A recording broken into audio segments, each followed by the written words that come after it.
ഈ സമൂഹം കൃത്യമായ രീതിയിൽ അവരുടെ മതവിധി പുലർത്താനുള്ള ശ്രമം നടത്തുന്നു. അതുകൊണ്ടാണല്ലോ ഇപ്പോൾ ഷെയ്ഖുന കാന്തപുര ഉസ്താദൊക്കെ ചാനലുകളിൽ വലിച്ചയക്കപ്പെട്ടുകൊണ്ടിരിക്കുന്നത്. ബഹുമാനപ്പെട്ടവർ ധീരമായി ഒരു കാര്യം പറഞ്ഞു.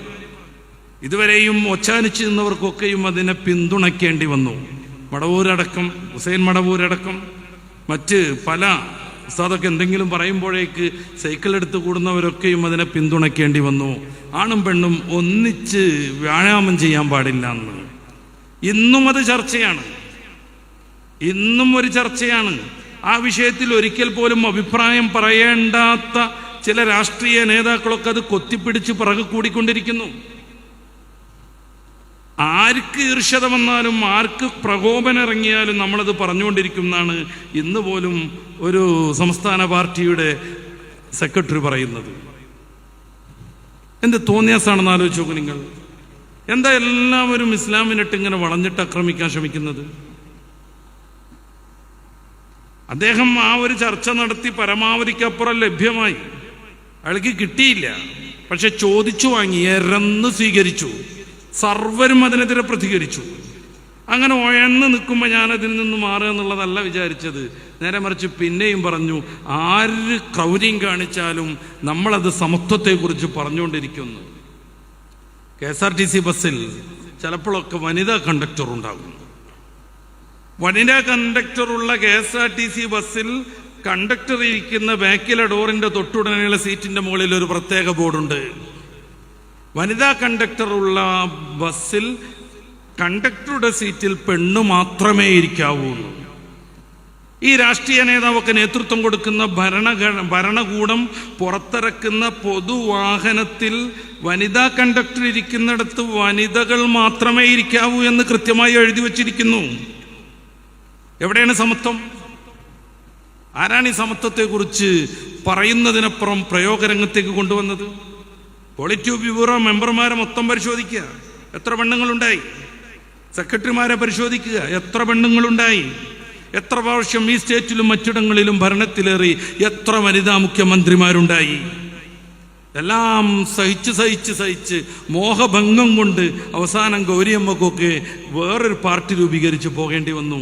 ഞാൻ ഏതെങ്കിലും പാർട്ടിയെ പറയാനല്ല വേദി ദുരുപയോഗം ചെയ്യുന്നത്. ഉസ്താദ് ദീനിന്റെ ഒരു കാര്യം പറയുമ്പോഴേക്ക് പിറകെ കൂടാണ്. ഒരു സംഗീത് ചാനലുണ്ട്, ഏഷ്യാനെറ്റ് എന്ന പേരിൽ. ഇന്ന് അവർ നടത്തിയ ഇത് സംബന്ധമായ ചർച്ചയുടെ പേര് പോലും എത്രമേൽ വികൃതമാണ്. മദ്യപ്പുഴയും ഹൂറികളും എന്നായിരുന്നു. മദ്യപ്പുഴയും ഹൂറികളും. ഇതുമായി പ്രത്യേകിച്ച് ബന്ധമൊന്നുമില്ല. പെണ്ണൊന്നിച്ച് എക്സസൈസ് ചെയ്യണോ എന്നത് ചർച്ച ചെയ്യുന്ന ചാനലിൽ ആ പ്രോഗ്രാമിന് അവർ പേരിടുന്നതും ഹൈലൈറ്റ് ചെയ്യുന്നതും മദ്യപ്പുഴയും ഹൂറികളും എന്നാണ്. ഇടക്കാലത്ത് സുകുമാരൻ നായർ അങ്ങനെ ഒരു കഥ പറഞ്ഞിട്ടുണ്ടായിരുന്നു. ആരാണ് സ്വർഗത്തിൽ പോയി ഹൂറികളെ കണ്ടുവന്നത് എന്ന്. എൻ്റെ പ്രിയപ്പെട്ട സഹോദരന്മാരെ, ഞാൻ നേരത്തെ സൂചിപ്പിച്ച കാര്യം, മതദർശനങ്ങളിൽ പലതും പറയുന്നു. അതെല്ലാം ഓടി വെച്ച് ഈ പുതിയ ലിബറൽ കാലത്തോട് ഒത്തൊരുമിച്ച് ഞങ്ങളും നിങ്ങളുടെ ആളുകളാണെന്നും പറഞ്ഞിട്ട് നല്ല പിള്ള ചമയാൻ പലരും ശ്രമിച്ചുകൊണ്ടിരിക്കുന്നു. ഇസ്ലാമിനത് അങ്ങനെ പറ്റൂല. എന്തുകൊണ്ട്? ഇത് ദൈവിക സംവിധാനമാണ്. ഇതിൻ്റെ ആദർശം സുഭദ്രമാണ്. ഇതിൻ്റെ പ്രമാണങ്ങൾ യുക്തിഭദ്രമാണ്.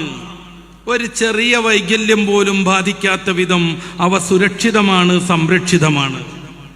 അവകാശവാദമല്ല. പരിശുദ്ധ ഖുർആന്റെ കാര്യം മാത്രം എടുത്ത് നമ്മൾ പരിശോധിച്ച് നോക്കുക. ഈ ഖുർആൻ സംരക്ഷിക്കാൻ വേണ്ടി പടച്ച റബ്ബ് ദുനിയാവിൽ നടപ്പിലാക്കിയ എത്രയെത്ര മഹാത്ഭുതങ്ങളാണ്. ചെറിയ 27 പുസ്തകങ്ങളാണ് പുതിയ നിയമം എന്ന് പറയുന്ന ബൈബിൾ.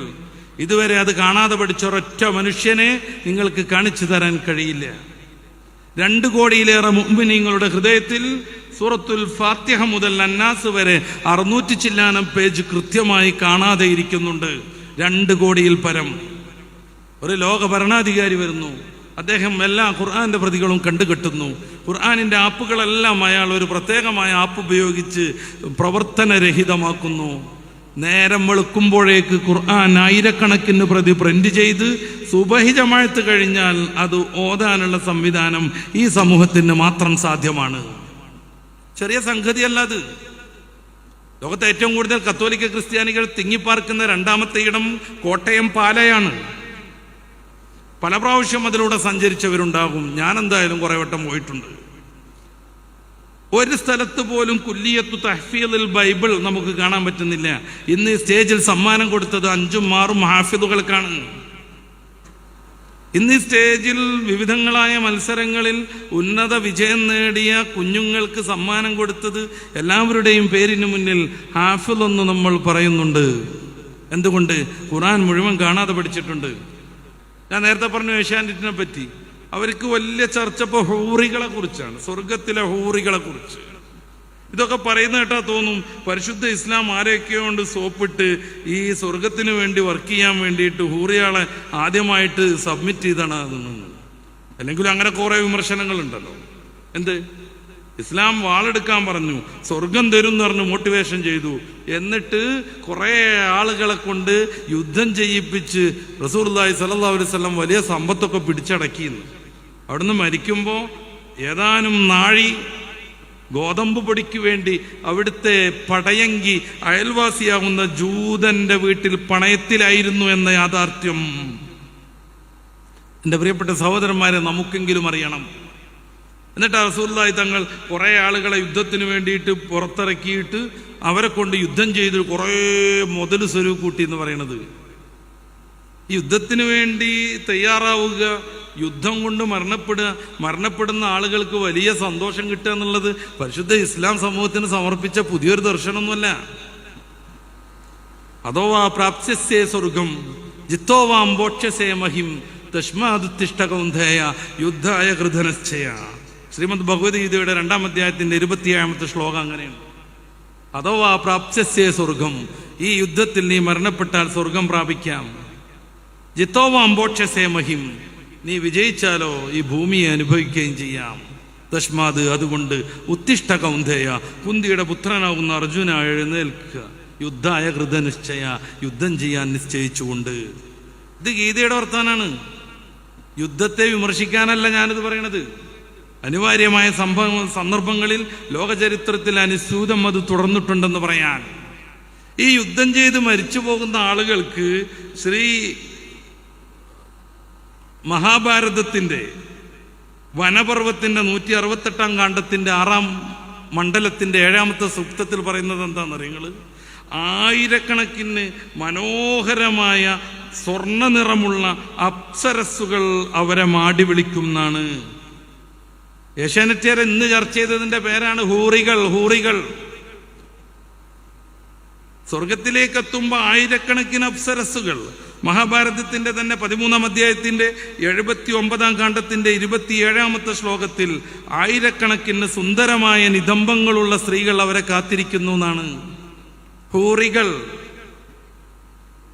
കൂടുതൽ ഇനിയും എനിക്ക് ഉദ്ധരിക്കാൻ പറ്റും. വെറും മഹാഭാരതം മാത്രമല്ല, അഥർവവേദത്തിന്റെ 4-ാം അധ്യായം 34-ാം കാണ്ഡം 2-ാമത്തെ മണ്ഡലം കൃത്യമായി പറയുന്നത് സ്വർഗത്തിൽ അവൻ സ്ത്രീകളുമായി സഹവാസം ആസ്വദിക്കുന്നു എന്നാണ്. മരണപ്പെട്ടവർക്കാണ് ഈ പറയണത്, യുദ്ധത്തിൽ മരണപ്പെട്ടവർക്ക്. ഇനിയും അவ்விധം കുറേ സംഗതികൾ നമുക്ക് കാണാൻ പറ്റും.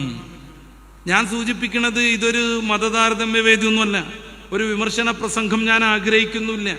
പക്ഷെ പരിശുദ്ധ ഇസ്ലാമിനെ പരിഹസിക്കാൻ ഒരു ബന്ധവുമില്ലാത്ത വിധം, യാതൊരു ബന്ധവുമില്ലാത്ത ഹൂറികളെയും മദ്യപ്പുഴകളെയും ഇന്ന് പോലും ഏഷ്യാനെറ്റ് പോലെയുള്ള ചാനലുകൾ ചർച്ച ചെയ്യുമ്പോൾ കണ്ണാടി ഒന്ന് മുഖത്തിന് നേരെ പിടിക്കണം എന്ന് പറയാൻ നമുക്ക് അവകാശമുണ്ടല്ലോ. കണ്ണാടി ഒന്ന് സ്വന്തം മുഖത്തിന്റെ നേരെ പിടിക്കണം എന്ന് പറയാൻ അവകാശമുണ്ട്. ആയിരക്കണക്കിന് വലിയ സൗന്ദര്യമുള്ള നിതംബങ്ങളുള്ള അപ്സരസ്സുകളാകുന്ന ഹൂറികൾ ഇവരെ കാത്തിരിക്കുന്നു എന്ന് കൃത്യമായി പറയുന്നുണ്ട്. എന്നെ കല്യാണം കഴിക്കൂ എന്നാണ് മഹാഭാരതം 12-ാം അധ്യായത്തിൽ പറയണത്. ആയിരക്കണക്കിന് പെണ്ണുങ്ങൾ വന്ന് തിരക്കൂട്ടിയിട്ട് പറയത്രേ, ഇവര് സ്വർഗത്തിലെത്തുമ്പോ എന്നെ കല്യാണം കഴിക്കുക, എന്റെ ഭർത്താവാകുന്നു. ഇത് മറച്ചു വെച്ചിട്ട് ആരും തന്നെ നല്ല പിള്ള ചമയരുത്. AP ഉസ്താദ് എന്ന് പറയുന്ന ലോകം മാനിക്കുന്ന മഹാപണ്ഡിതൻ പരിശുദ്ധ ദീനിന്റെ ഒരു ഹുക്കുമ് പറഞ്ഞതിന് പിറകെ കൂടി ഭത്സിക്കാനാണ് ശ്രമമെങ്കിൽ കുറച്ച് ശ്ലോകമൊക്കെ എല്ലാവരും ചെല്ലേണ്ടി വരുമെന്ന് ഈ വിശുദ്ധമായ സദസ്സിൽ ഓർമ്മപ്പെടുത്തേണ്ടി വരികയാണ്. ദീന് പറയുമ്പോൾ എന്തുകൊണ്ട് ഇവർക്കൊക്കെ ഇംവിധം വിമ്മിട്ടം വരുന്നു, അതുകൂടെ പറഞ്ഞ് ഞാൻ അവസാനിപ്പിക്കും. ഇന്ന് മൗലികത നിലനിർത്തുന്ന ഏക ദർശനം പരിശുദ്ധ ഇസ്ലാമാണ്. അത് ലോകത്തെ നിയന്ത്രിക്കുന്ന ക്യാപിറ്റലിസ്റ്റുകൾക്കും മറ്റ് ദർശനക്കാർക്കും വലിയ ഭീഷണിയുമാണ്. അവരെ വെട്ടും കൊല്ലും നശിപ്പിക്കുന്നുള്ളതല്ല, അവരുടെ ധനാഗമന മാർഗങ്ങളാകുന്ന ഏത് സംഗതിയും നമ്മൾ പരിശോധിക്കുക. പരിശുദ്ധ ഇസ്ലാമുമായി നേരിട്ടത് കൂട്ടിമുട്ടുന്നു. ക്യാപിറ്റലിസം പണം കൂട്ടാൻ വേണ്ടി മാത്രം ലോകത്ത് വഞ്ചന ചെയ്തുകൊണ്ടിരിക്കുന്നു. പൂഴ്ത്തിവെപ്പ്, വഞ്ചന പോലെയുള്ളത് പരിശുദ്ധ ഇസ്ലാം കർശനമായി നിരോധിച്ചിരിക്കുന്നു. അവരുടെ എല്ലാ വ്യാപാരവും പലിശയിൽ അധിഷ്ഠിതമായി വയ്ക്കുന്നു. പലിശ ബാധിച്ചയാൾ നാളെ പരലോകത്തേക്ക് എഴുന്നേൽക്കുന്നതിനെ കുറിച്ച് പരിശുദ്ധ ഖുർആൻ മനോഹരമായി വർണ്ണിക്കുന്നുണ്ട്. 2-ാം അധ്യായം സൂറത്തുൽ ബഖറയുടെ 275-ാമത്തെ വചനത്തിൽ ലാ യഖൂമുന ഇല്ലാ കമാ യഖൂമുല്ലദി യതഖബ്ബതുഹു ശൈത്വാനു മിനൽ മസ്. ഭ്രാന്ത് പിടിച്ചവനെ പോലെ ആയിരിക്കും അവർ എഴുന്നേൽക്കുന്നത്. പലിശയെ ഒരർത്ഥത്തിലും ഇസ്ലാം അംഗീകരിക്കുന്നില്ല. സെക്സ് ബിസിനസ് ഇസ്ലാം അംഗീകരിക്കുന്നില്ല. സെക്സ് ടൂറിസം ഇസ്ലാം അംഗീകരിക്കുന്നില്ല. പോണോ ബിസിനസ് ഇസ്ലാം അംഗീകരിക്കുന്നില്ല. പെണ്ണുങ്ങളെ പ്രദർശിപ്പിച്ചുള്ള ഒരു ബിസിനസ്സും ഒരു കുതന്ത്രവും ഇസ്ലാം അംഗീകരിക്കുന്നില്ല.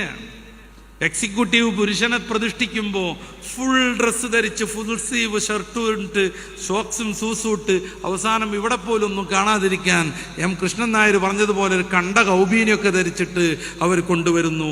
എന്നാൽ എക്സിക്യൂട്ടീവ് പെണ്ണിനെ പറയുമ്പോഴോ മുഴുവൻ അഴിച്ചിട്ട് ആ ഒരു മാംസ ഗോപുരമായി അവർ പ്രദർശിപ്പിച്ചുകൊണ്ടിരിക്കുന്നു. ഇവരെ ഓഫീസിൽ വരണമെന്നവർ ആഗ്രഹിക്കുന്നു. ഇവർ സ്റ്റാഫുകളാവണമെന്ന് ഇത്തരം ബിസിനസ് മോഹികളാവുന്ന ക്യാപിറ്റലിസ്റ്റുകളും അവരെ പിന്തുണക്കുന്നവരും വല്ലാതെ ആഗ്രഹിക്കുന്നു. അതിനുവേണ്ടി പെണ്ണിനെ പറഞ്ഞു കയറ്റുന്നു. വിവാഹം പാടില്ലെന്ന് ഫെമിനിസ്റ്റുകൾ പറയുന്നു. വിവാഹം എന്ന് പറഞ്ഞാൽ കുടുംബജീവിതത്തിന്റെ തുടക്കമാണ്. കുടുംബജീവിതം എന്ന് പറഞ്ഞാൽ പീഡനമാണ് എന്നാണ് അവർ സമർത്ഥിച്ചുകൊണ്ടിരിക്കുന്നത്. അങ്ങനെ നീ കുടുംബജീവിതം നയിക്കരുത്, നിനക്ക് സുരക്ഷിതമായ ഒരു ജീവിതം ഉണ്ടാവരുത്.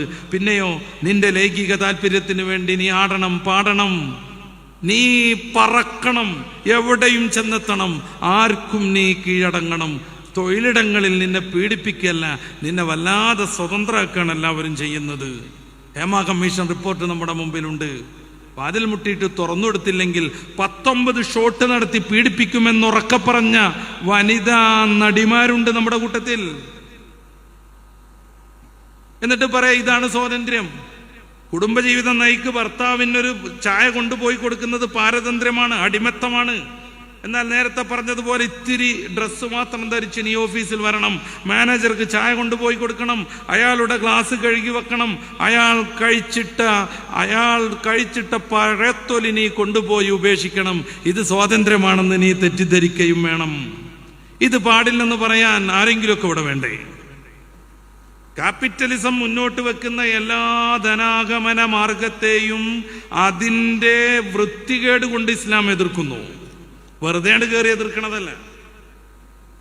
അപ്പൊ എങ്ങനെയെങ്കിലും ഇസ്ലാമിനെ മാനം കെടുത്തണമെന്ന് ഈ കുത്തക മുതലാളിമാരെല്ലാവരും തീരുമാനിക്കുന്നു. അതോടൊപ്പം ലോകത്തെ ഏറ്റവും കൂടുതൽ വളർന്നു വരുന്ന ആദർശം ഇസ്ലാമാണ്. 2050 ആവുമ്പോഴേക്ക് ലോകത്തെ ഏറ്റവും വലിയ മതമായി അത് മാറും. വല്ലാതെ പോവേണ്ട, 2035 ആവുമ്പോഴേക്ക് അത് സംഭവിക്കുമെന്ന് മറ്റു ചില യൂറോപ്യൻ അക്കാഡമിക പഠനങ്ങളുണ്ട്. യൂറോപ്പിലൊക്കെ ഇസ്ലാം കുതിച്ചു വലുതായിക്കൊണ്ടിരിക്കുന്നു.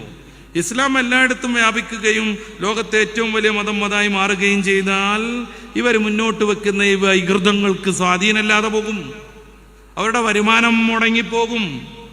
നിരവധിയായ ആണുങ്ങൾ പെണ്ണുങ്ങളാണെന്ന് പറഞ്ഞു കയറ്റിയിട്ട് അവർ 12-ലധികം മേജർ സർജറികളും അനുബന്ധമായ കുറേ പ്ലാസ്റ്റിക് സർജറികളും നടത്തി 30-40 ലക്ഷം പൊട്ടിച്ചുകൊണ്ടിരിക്കുന്നു. മറിച്ചും LGBTQIA+ ആക്ടിവിസ്റ്റ് എന്നും പറഞ്ഞ് ഇതിനെ പൊലിപ്പിച്ചുകൊണ്ടിരിക്കണം.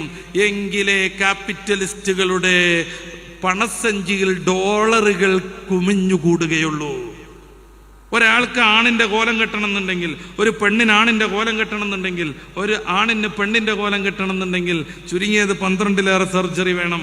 അതിനെത്രമാത്രം സർജിക്കൽ എക്യുപ്മെന്റ്സ് വേണം, മെഡിസിൻസ് വേണം, ആശുപത്രിവാസം വേണം, തുന്നാൻ നൂല് വേണം, പിന്നീടുള്ള ബ്ലീഡിങ്ങിനെ തരണം ചെയ്യാൻ വേണ്ടി മെൻസസ് പാഡുകളുടെ ലോഡ് വേണം.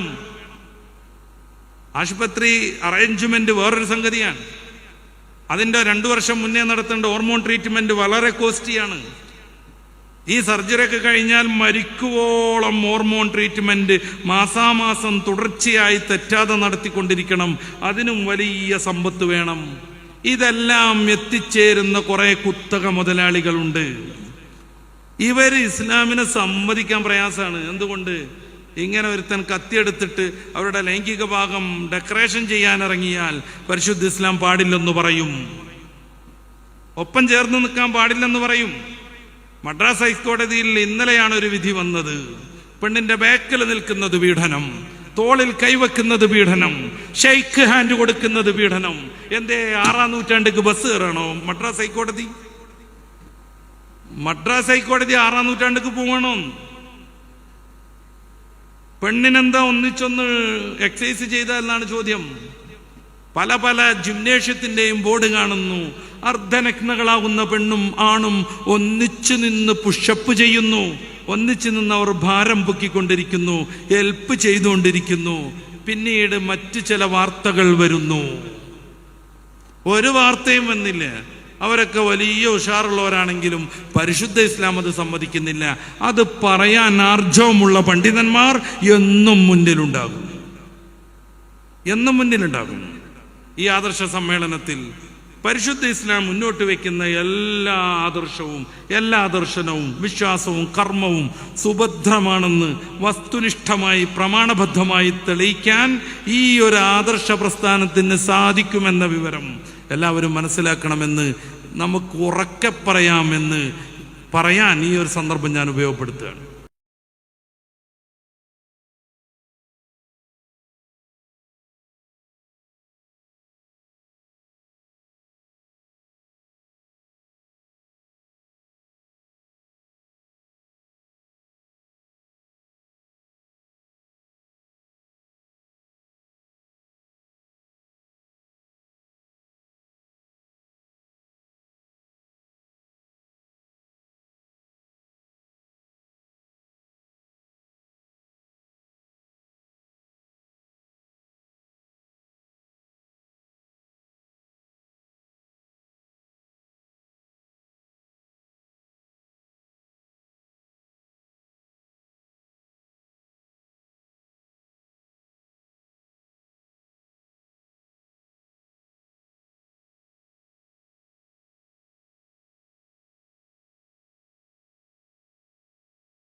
രണ്ട് കോടിച്ചില്ലാനം ആഫിലുകളുടെ പ്രതിനിധികൾ ലോകത്ത് മറ്റൊരു ദർശനത്തിനും ധർമ്മ ഗ്രന്ഥത്തിനും ഇത് സാധ്യമേ അല്ല.